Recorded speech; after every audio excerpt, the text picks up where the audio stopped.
Hello everyone, this is Shankar Pratap Singh and you are watching SPS Astrology. Guys, आज मैं आपको बताने वाला हूं कि अगर एक से ज़्यादा प्लैनेट्स आपके 6th हाउस में, 8th हाउस में या 12th हाउस में होते हैं, तब आप उनकी रेमेडी कैसे कर सकते हैं। क्योंकि 6th हाउस, 8th हाउस और 12th हाउस को दुस्थाना हाउस माना जाता है, यानी बैड हाउसेस की गिनती में ये 3 हाउसेस आते हैं। अगर कोई प्लेनेट यहाँ पर बैठ जाता है, अगर अपने ऑन साइन में है तो अच्छी बात है, लेकिन अगर अपने एनिमी साइन में है या किसी दूसरे साइन में अगर बैठ जाता है, तब वो प्लेनेट जो है अपनी स्ट्रेंथ को खो देता है। तो आज मैं आपको समझाऊंगा कि 6th हाउस, 8th हाउस या 12th हाउस में अगर एक से ज़्यादा प्लेनेट्स बैठते हैं, तब आप इनकी रेमेडी कैसे कर सकते हैं। क्योंकि रेमेडी को लेके बहुत ज़्यादा कन्फ्यूज़न है। आपको भी पता है कि 6th हाउस में, 8th हाउस में या 12th हाउस में अगर कोई सिंगल प्लेनेट बैठा है तो उसकी रेमेडी को करने का तरीका आप जानते हैं। आपको पता है कि जो सिंगल प्लेनेट है उसका कौन सा दिन है और उसकी चीज़ें कौन कौन सी है, किन चीज़ों का दान करना है, किन चीज़ों को पानी में बहाना है, ये आप लोग जानते हैं। लेकिन अगर एक से ज़्यादा प्लेनेट बैठ जाते हैं तब आप कंफ्यूज हो जाते हैं। जैसे 6th हाउस में अगर मून, साथ में राहु, साथ में सैटर्न बैठ गए हैं, अब क्या करोगे। या 12th हाउस में आपका मार्स, केतु या वीनस एक साथ बैठ गए हैं, तब क्या करोगे। अगर 8th हाउस में आपका मान लेते हैं कि जुपिटर, राहु और आपका मून अगर एक साथ प्लेस्ड हैं, तब क्या करोगे। तो ऐसे में क्या होता है कि इंसान कंफ्यूज हो जाता है कि अब मैं कौन से प्लेनेट का कैसे अलग से उपाय करूं ताकि मैं उस प्रॉब्लम से निकल पाऊं। देखिए, इसमें सबसे पहली ये चीज है कि जिस भी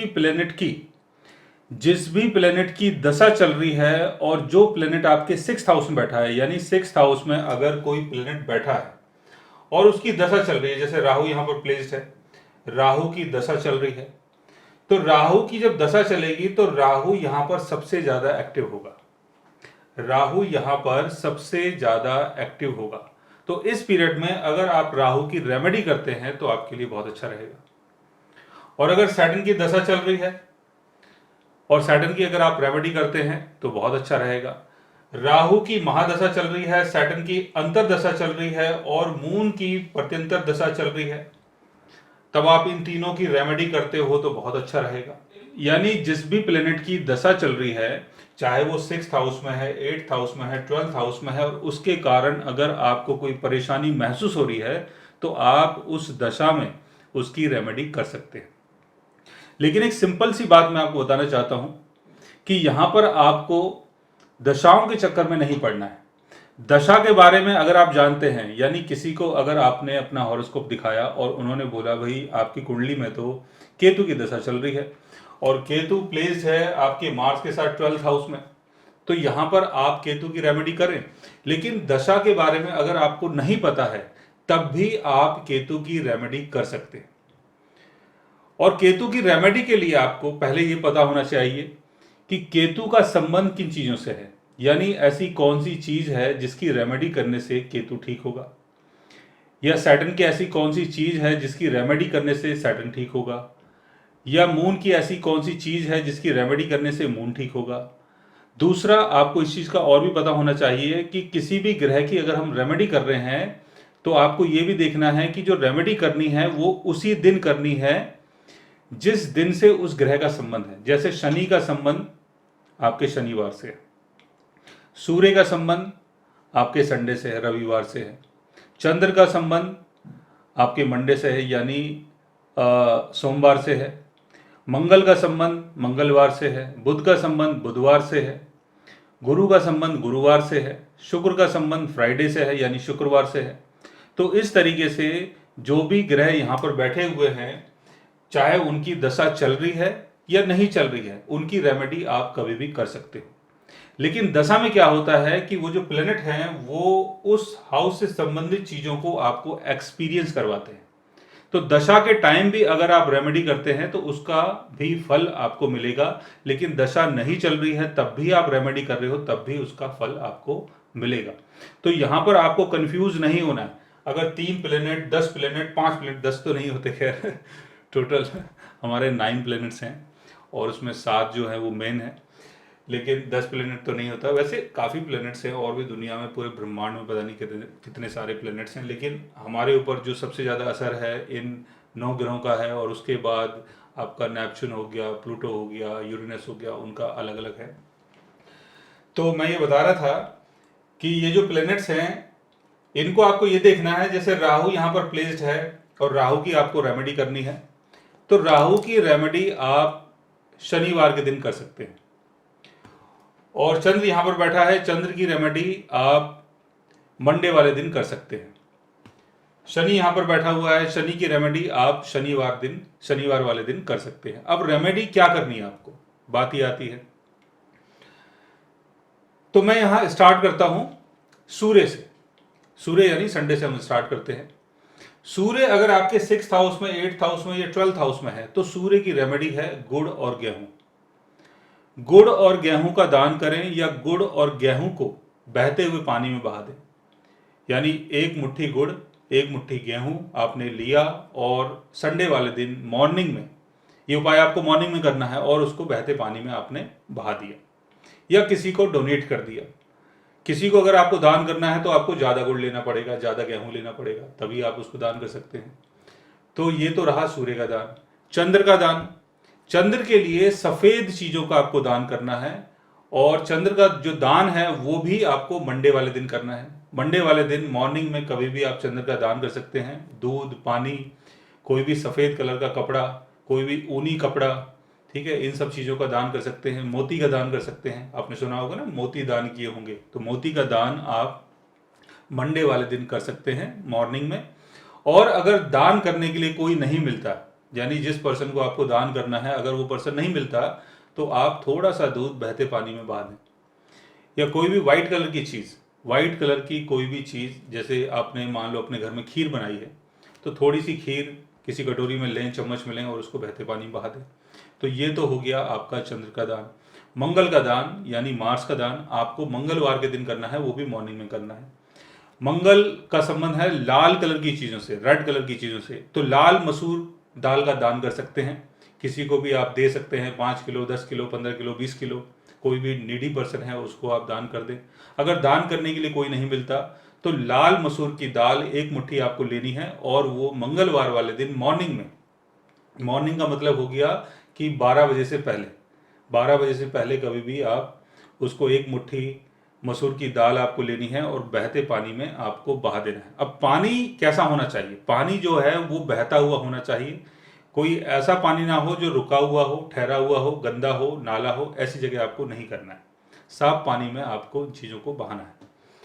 अब बुध का अगर हम दान करते हैं तो बुध के लिए आपको बुधवार के दिन मॉर्निंग में दान करना है। बुध के लिए आपको जो हरे कलर की चीज़ें होती हैं, जैसे हरे कलर का फल हो गया या हरे कलर की कोई भी चीज़, सब्जियां हो गई, पालक हो गया और हरे कलर की चूड़ियाँ हो गई, ठीक है, कोई भी हरे कलर की चीज़, हरे कलर की चुन्नी हो गई, और हरे कलर का आपका जैसे ग्रीन दालें होती हैं, मूंग की दाल हो गई।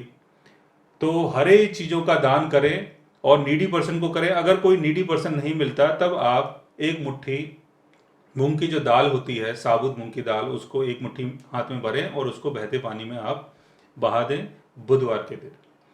तो ये आपको हरी चीज़ों का दान हो गया। और अगर आप किसी को वैसे दान करना चाहते हैं तो हरे कलर का कपड़ा दो और किसी को दान कर दो, वो आप कर सकते हो। चूड़ियाँ दे दो, दान कर दो, वो कर सकते हो आप।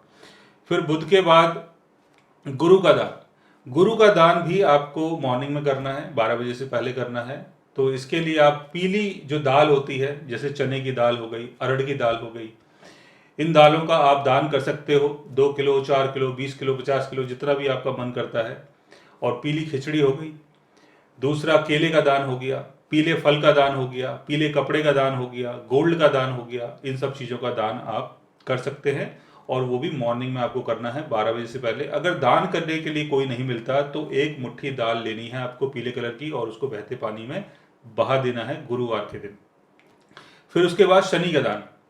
शनि के लिए आप काले कपड़े का दान कर सकते हैं, लोहे का दान कर सकते हैं, सरसों के तेल का दान कर सकते हैं, काले तिल का दान कर सकते हैं, नारियल जो होता है उसका दान कर सकते हैं, और शीशे से बनी कोई भी चीज़ उसका दान कर सकते हैं, कोई भी काला वस्त्र उसका दान कर सकते हैं, कोई भी काला बैग हो गया, चप्पल हो गया, जूता हो गया, कुछ भी हो गया ऐसा काले रंग का कुछ भी सामान आप उसका दान कर सकते हैं।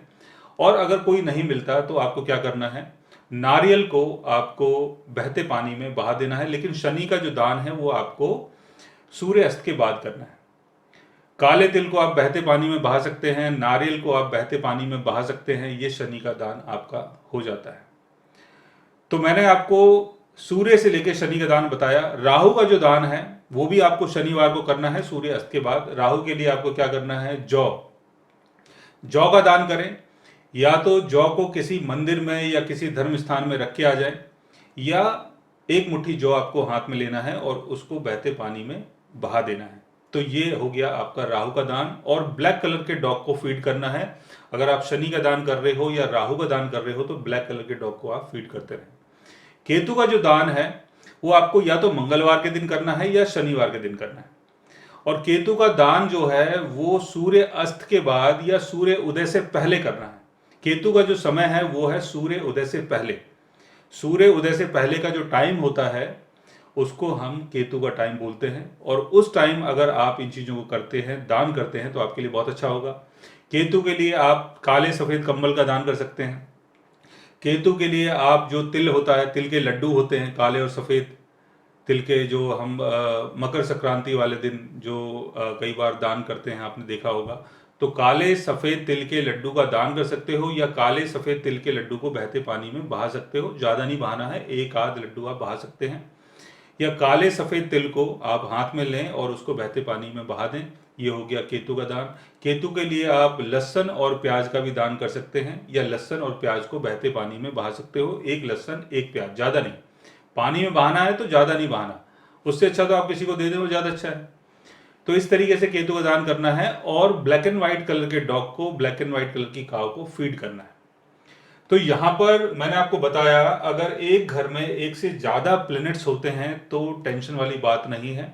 पहले आप ये देखें कि वो जो प्लैनेट है उसका संबंध कौन से दिन से जुड़ता है और किन चीज़ों से जुड़ता है, किन चीज़ों का आपको दान करना चाहिए, ये आपको पता होना चाहिए। और एक खास बात और, कि अगर कोई आपका प्लैनेट 6th हाउस में, 8th हाउस में, 12th हाउस में है, लेकिन अपने एक्सल्टेशन में है, यानी उच्च का है। जैसे सन अगर एरीज में है, यानी 1 नंबर साइन के ऊपर अगर सन है, 1 नंबर साइन में अगर सन होगा तो सन अपने एक्सल्टेशन में होगा, तो इसका दान नहीं करना। 2 नंबर साइन के ऊपर, 2 नंबर साइन यहाँ आ रहा है, यहाँ आ रहा है, या 12th हाउस में आ रहा है और चंद्र यहाँ पर बैठा हुआ है, तो उसका दान नहीं करना, क्योंकि चंद्र 2 नंबर साइन के ऊपर उच्च का होता है। और बुध अगर 6 नंबर साइन के ऊपर है तो बुध का दान नहीं करना है। शनि अगर 7 नंबर साइन के ऊपर है, शनि का दान नहीं करना है। गुरु अगर 4 नंबर साइन के ऊपर है, गुरु का दान नहीं करना है। और कौन सा प्लेनेट यहाँ पर रह गया, और यहाँ पर मुझे कोई और लगता नहीं है। हाँ, अगर राहु अगर आपका जेमिनी साइन में है, 3 नंबर साइन में है, तो इसका कोई दान नहीं करना। केतु अगर आपका 12 नंबर साइन में है तो इसका दान नहीं करना। यानी जो भी उच्च के प्लैनेट्स हैं उनका दान नहीं करना, चाहे वो राहु है, केतु है, कोई भी है, इनका दान नहीं करना। अगर कोई नीच का प्लैनेट है या किसी दूसरी राशि में बैठा है, उसी का आपको दान करना है। सो गाइस, आज मैंने आपको बताया दान करने की थ्योरी के बारे में। अगर आप भी जानना चाहते हैं किसी ऐसी चीज़ के बारे में, तो उसके लिए आप हमारे चैनल को सब्सक्राइब कर सकते हैं। और अगर आप हमसे बात करना चाहें, कंसल्ट करना चाहें, या पर्सनली हमसे मिलना चाहें, तो आप हमारी वेबसाइट के थ्रू हमें मेल कर सकते हैं, मैसेज कर सकते हैं, और गाइज आप हमसे बात भी कर सकते हैं। So guys, take care, love you all and good bye.